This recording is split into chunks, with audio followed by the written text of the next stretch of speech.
இன்னைக்கு பாத்தீங்கன்னாக்கா personal finance இல்ல இன்வெஸ்டிங்ல நிறைய தேடக்கூடிய வார்த்தை என்னன்னாக்கா ரிட்டையர்மெண்ட் இல்ல பாசிவ் இன்கம். பாசிவ் இன்கம் அப்படின்னா என்னன்னாக்கா முதல்ல நீங்க எதுவுமே வேலை செய்யாம உங்களுக்கு ரெகுலரா ஒரு பென்ஷன் மாதிரி வர்றது, இதுதான் பாசிவ் இன்கம். இப்போ என்ன பண்றோம், நம்ம 60 வயசு வரைக்கும் வேலை செய்யறோம். 60 வயசுக்கு மேல பென்ஷன் வந்துச்சுன்னா நல்லது. பென்ஷன் இல்ல பிரைவேட்ல வேலை செய்யறோம்னா நம்மளுக்கு ஏதோ ஒரு வருமானம் எங்க இருந்தோ ஒரு 1.6 lakhs வருது எந்த வேலையும் செய்யாம, அதான் பாசிவ் இன்கம். ஸோ அதுக்கு கண்டிப்பா வந்து ஒரு 100 ரூபாய் சேர்க்கும் போது அது மாதிரியான ப்ராடக்ட்ஸ் நிறைய இருக்கு மார்க்கெட்ல. ஸோ ஒரு நாளைக்கு 100 ரூபாய் இருந்தாலும் உங்களால ஒரு மாசத்துக்கு 1.6 lakhs எடுத்துட்டு போகக்கூடிய அளவுக்கு ஒரு வாய்ப்பு இருக்கு. 100 ரூபாய் டெய்லி 100 ரூபாய் நீங்க சேமிக்கும் போது உங்களால ஒரு மாசத்துக்கு 1.6 lakhs வருமானம் வரக்கூடிய அளவுக்கு வாய்ப்பு கண்டிப்பா இருக்கு. இன்னைக்கு பாத்தீங்கன்னாக்கா பர்சனல் ஃபினான்ஸ் இல்ல இன்வெஸ்டிங்ல நிறைய தேடக்கூடிய வார்த்தை என்னன்னாக்கா ரிட்டையர்மெண்ட் இல்ல பாசிவ் இன்கம். பாசிவ் இன்கம் அப்படின்னா என்னன்னாக்கா முதல்ல நீங்க எதுவுமே வேலை செய்யாம உங்களுக்கு ரெகுலரா ஒரு அமௌண்ட் பென்ஷன் மாதிரி வர்றது, இதுதான் பாசிவ் இன்கம். இப்போ என்ன பண்றோம், நம்ம 60 வயசு வரைக்கும் வேலை செய்யறோம். 60 வயசுக்கு மேல பென்ஷன் வந்துச்சுன்னா நல்லது. பென்ஷன் இல்ல பிரைவேட்ல வேலை செய்யறோம்னா நம்மளுக்கு ஏதோ ஒரு வருமானம் எங்க இருந்தோ ஒரு 1.6 lakhs வருது எந்த வேலையும் செய்யாம, அதான் பாசிவ் இன்கம்.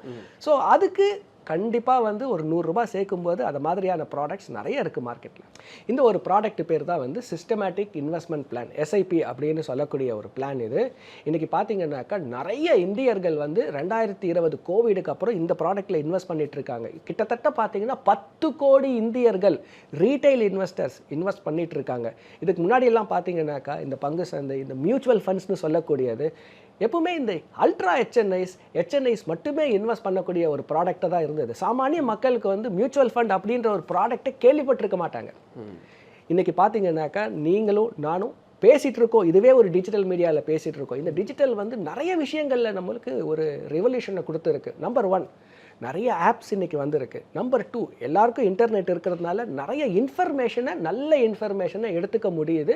3வது பார்த்தீங்கன்னாக்கா அந்த ஒரு இன்வெஸ்ட்மெண்ட் பற்றின ஒரு இன்ஃபர்மேஷன் வரும்போது எஸ்ஐபியில் நிறைய பேர் இன்வெஸ்ட் பண்ணிருக்காங்க. இது வரைக்கும் நீங்கள் பண்ணலன்னாக்கா எஸ்ஐபி ஃபர்ஸ்ட் நீங்கள் இன்வெஸ்ட்மெண்ட்டை ஸ்டார்ட் பண்ணுங்கள்.